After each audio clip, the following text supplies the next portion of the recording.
কল্পনা করো, সাল 2050, বাংলাদেশ আর আগের মতো নেই।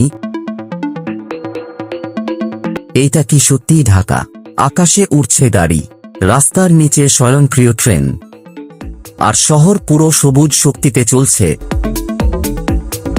চট্টগ্রাম যেতে আর 6 ঘন্টা না, মাত্র 30 মিনিট।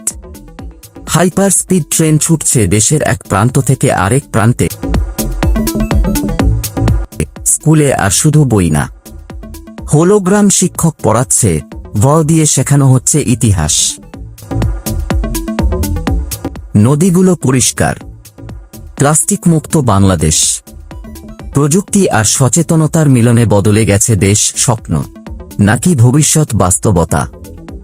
বাংলাদেশ যদি চায় 2050 এমন হওয়া অসম্ভব। কি মনে করেন আপনি? কমেন্ট বলে যান।